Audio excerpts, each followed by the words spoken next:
சண்டேயே போன விளாக் தான், mini vlog தான் இது. இது வந்து இந்த புத்தர் வந்துட்டு பெரிய புத்தர் 32,000 ரூபாய். நான் போய்ட்டு உள்ளே எல்லாம் சுற்றி பார்த்துட்டு ஏதாவது ஆஃபர் ஏதாவது இருக்கா சும்மாவது பார்த்துட்டு வருவோம். ஏன்னா ரொம்ப அங்கே போனாலே ஒரு பீஸ் ஆஃப் மைண்ட் கிடைக்கும். சூப்பராக இருக்கும் அந்த லைட்டிங்கு, அந்த ஃப்ளவர் டெக்கரேஷன் எல்லாமே எனக்கு ரொம்ப பிடிக்கும்.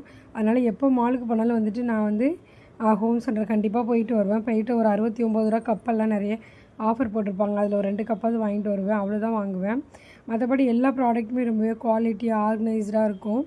ஏதாவது புதுசாக இப்போலாம் நிறைய பேர் வீடு கட்டி குடி போகிறாங்களா, யூடியூபர் எல்லாருமே அவங்களாம் கண்டிப்பாக வந்துட்டு இங்கே விசிட் பண்ணி பாருங்கள். எல்லாமே சூப்பராக இருந்தது. மெயினாக வந்து எனக்கு இந்த பிளான்டர் கார்டன் தான் ரொம்ப பிடிக்கும்.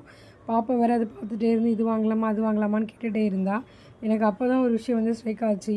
நம்ம எப்போ பார்த்தாலும் வந்துட்டு நம்ம கையில் எவ்வளோ தான் சேலரி கொடுத்து நம்ம செலவு பண்ணாலும் அது வந்து நம்ம காசாக வந்து நம்ம ஒரு நாள் ஃபீல் பண்ண போகிறதே கிடையாது. உமன்ஸ் எல்லாருமே கண்டிப்பாக வேலைக்கு போய் சம்பாதிக்கணும், இல்லை ஏதாவது ஏர்ன் பண்ணுறதுக்கான ஒரு சுச்சுவேஷன் நம்ம க்ரியேட் பண்ணிக்கணும். அப்போ தான் நம்ம எப்போ சம்பாதிச்சு அந்த காசில் ஒரு 100 ரூபாய்க்கு ஒரு பொருள் வாங்கினாலும் அதில் இருக்க வந்து சாட்டிஸ்ஃபேக்ஷன் வந்து எதுலேயுமே கிடைக்காது.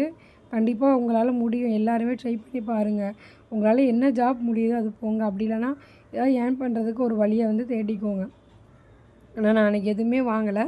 எவ்வளோ தான் என் கையில் காசு இருந்தாலும் அது என்னோடய காசாக எனக்கு ஃபீல் ஆகலை. உங்களுக்கு இதே மாதிரி ஃபீல் ஆச்சுன்னா கமெண்ட் பண்ணுங்கள்.